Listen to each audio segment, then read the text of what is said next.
channel. We are in Seoul. We arrived early this morning. We took a night flight, so we are a little bit whacked. Just headed over to a mall. We can't check into our hotel for another like 4 hours, so we're just gonna go find some food and chill for a bit.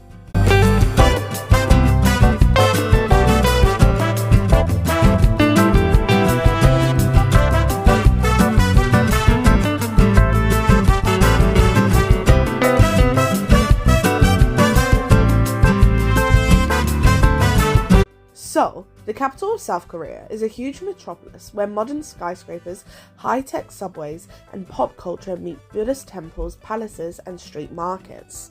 Notable attractions include futuristic Dongdaemun Design Plaza, a convention hall with curving architecture and a rooftop park, Gyeongbokgung Palace, which has more than 7,000 rooms, and Joggisan Temple, site of ancient locusts and pine trees. So we kicked off by heading somewhere familiar, Outback Steakhouse. We were seriously craving something fresh, so we both grabbed a salad and a reset after a long flight. Next stop, Starbucks. I couldn't resist picking up some of their iconic location mugs, and then it was back to the hotel to check in. Seoul is easily one of my favourite places we have travelled to. At first, I wasn't sure. I needed a second to take it all in after the long flight, but once I did, I was hooked. The vibe here is incredible. Now, full transparency, the public transport system in Seoul totally threw us. You need a travel card and to load credit onto it ahead of time. Super handy if you're here for a while, but we were only here in town for 2 days, and so we just relied on Ubers. Not ideal, but it worked. One thing that really stood out to us compared to other places in Southeast Asia was the food culture. It was both intimidating and exciting. Everything felt new and adventurous. We've just checked in. I'm going to give you guys a quick room tour. Come through here. We've kind of pushed the beds together. That's our view. You can see the mountains in the back, which is cool. And that's it, and all of our mess. And that's our room. And also, we've got a funky toilet seat. That is warm when you sit on it. How do we feel about that? Not very nice. Our hotel was right in the heart of Myeongdong, which is a central and vibrant area. On our first walk around, we caught a glimpse of the iconic N Seoul Tower. Yes, the one from To All the Boys I've Loved Before. Love those movies, by the way. The streets were exactly what I imagined Seoul to be like. Narrow, lively, and packed with Korean barbecue spots on every corner. We were definitely overwhelmed at first, but you just have to lean in and go with it. We spent the evening wandering around the shops, checking out the local groceries, spoiler alert, noodle heaven, and soaking it all in. Tiny streets, endless things to do. You could seriously get lost here for hours. And we did. Eventually, we decided it was time to experience real Korean barbecue. We found a cozy restaurant, got seated, and they handed us this little guide explaining what each dish was. We went for steak, and oh my gosh, it was amazing! There were all these different kinds of sides: steamed garlic, pickled potatoes, sesame pesto salad, seasoned crab, kimchi, wasabi. We tried most of it. Minus crab, seafood is not my thing, but in the end, we stuck with the basics. Rice and steak. It was so good. Chopstick etiquette? We really tried. I know we probably did it wrong a few times, but we were super respectful and we did our best. That night was an early one. We had laundry to do. 3 massive bags of clothes, and thank goodness our hotel had machines and detergent sachets. Pro tip for anyone who is full-time traveling: book a hotel with laundry every now and then, especially when you're in the US. We found that particularly hard. Next day, probably the part I was most excited about: renting Hanboks and visiting the palace. I was a bit nervous about sizing, but the shop staff were amazing. I picked out a stunning blue one with pink flowers, and they did my hair and gave me accessories. It was such a cool experience. For those who don't know, hanboks are traditional Korean outfits worn both by men and women during special occasions. Nowadays, they're mostly used for events or cultural experiences like this one. And if you wear one to the palace, you get in completely free. Amazing, right? Alex got a traditional men's hanbok too. His was more simple but super stylish. I'm so glad he joined in because walking around the palace with all of our outfits was just magical.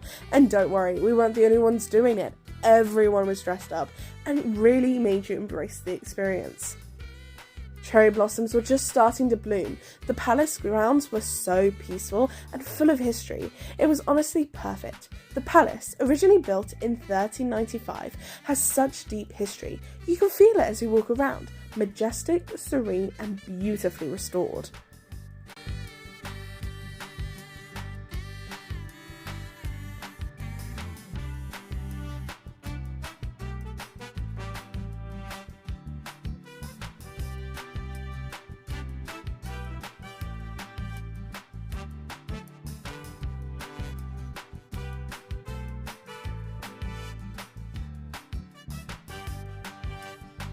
Afterwards, we visit Bukchon Hanok Village, just around the corner. This area is filled with traditional Korean houses, and it's like stepping back in time. Plus, you can still see the N Seoul Tower in the background. Picture perfect. We grabbed some ice cream and spent the afternoon exploring all the quirky little shops. That's one of my favourite things about Korea. Each store feels like a treasure hunt. Unique, fun, and honestly, you could spend the whole day just browsing.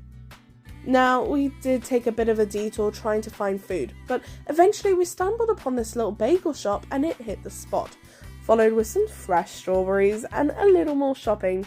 Sorry, Alex.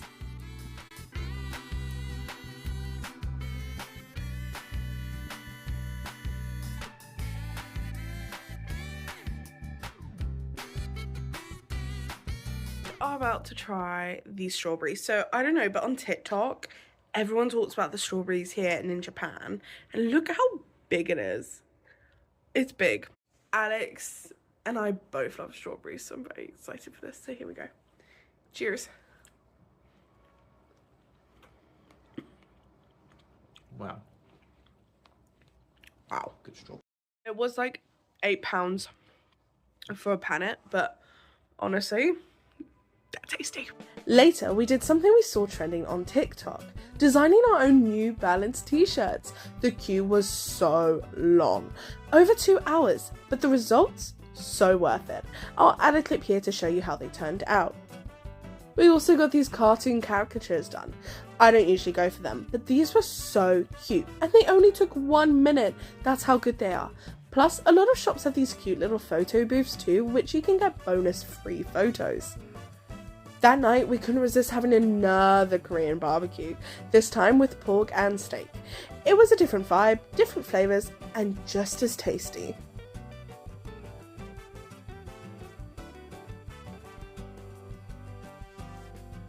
Our last day in Seoul was upon us, and I wasn't ready to leave. To do this like colour analysis thing I've always wanted to do. So we're going to do it. This is not what that is. Mine, apparently. It's also Alex's. I like the colours. It's everyone's. It's everyone's though, so I don't. If I'm totally honest, it was a little bit of a shocking experience. We thought someone would actually be doing it for us, and they weren't. They just kind of gave us the colours and were like, here, you do it. So we didn't really gain anything from that, but that's fine. It's somewhere that's very, very popular in South Korea, and I've been excited to go to, but we just haven't really been able to get a chance to go in there yet. We're going there now. Next up, Olive Yan. Now, I knew Korean skincare was a thing, but I didn't realise how serious it was. They have everything from masks to toners to full consultations. I didn't go too wild since we were a bit tight on luggage space, but next time, I'm bringing a suitcase just for skincare. We grabbed some breakfast at a restaurant that literally had my name on it, so cool, and then spent some time in the shops. Seriously, these streets are adorable. Seoul just gets it.